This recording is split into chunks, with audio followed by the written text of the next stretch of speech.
And now, our feature presentation. The same white liberals who used to praise you for your patient, nonviolent approach have now become openly impatient and violent themselves in defense of their own job. Not only in the South, but also in the North, right here in New York City. Or they were busting heads out in Brooklyn. They were busting heads out in Long Island. They were busting heads up in the Bronx. White teenagers came out in sheep. Ku Klux Klan, not in Georgia, but right up there in, not down south, but down in the Bronx. White teenagers came out there burning crosses to let you know that this white man here is no different from that white man down there.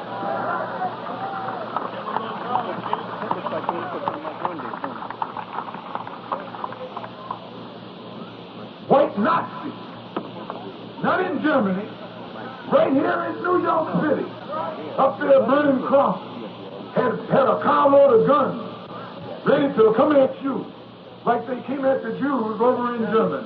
And when they caught those Nazis, they found that one of them was a Jew.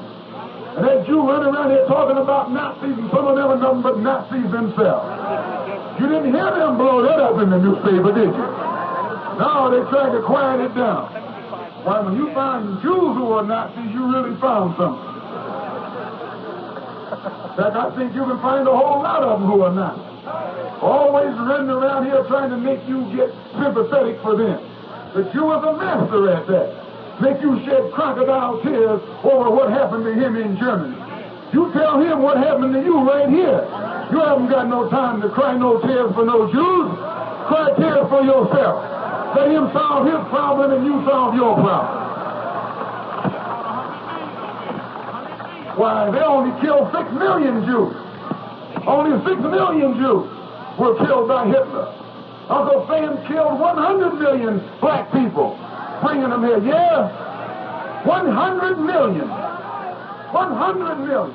Don't let no Jew get up in your face and make you cry for him. Ask him what happened with his forefathers when our forefathers were being brought over here as slaves. 100 million black people were taken from Africa. And when the Civil War was over, there weren't 6 million black people in America. There weren't 20 million black people in the Western Hemisphere. What happened to 80 million? Where did they go? Where did they disappear? Why, that dog dropped them in the water and worked them to death. He murdered them. He butchered them. He mutilated them.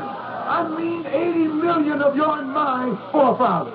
And you think that God is going to forgive him for that? No. You might be dumb enough to forgive him for it, but God won't forgive him for it.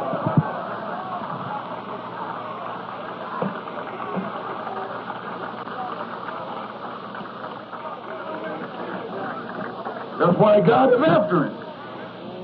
80 million black people dead, murdered. And these Jews got the audacity to run around here and want you to cry for them. Let them go cry for themselves. Tell them if they're interested in your problem that you have some of these stores. Instead of opening stores up all in your neighborhood and robbing you deaf, dumb, and blind. Yes, the Jews do that. And some of them blue-eyed Jews are going to walk away from here and say that I'm saying something anti-Semitic. Anti-hell.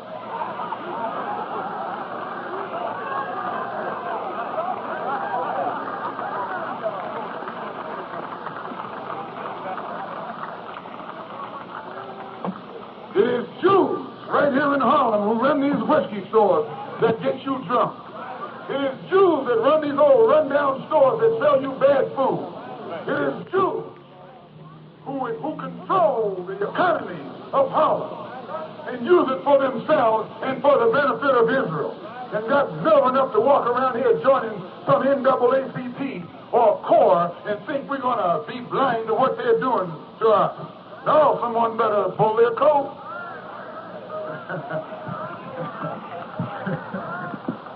Someone better pull their coat before you start pulling some heads. That's not anti-Semitic, that's just plain intelligence.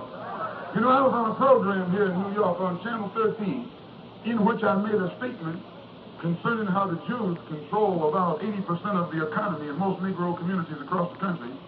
And the Jews organized themselves and wouldn't let that thing come back on Channel 13. It was 2 interviews. One was done by Baldwin and one was done by me. The one I did 2. One was short and one was a 30-minute derivation, 30-minute duration.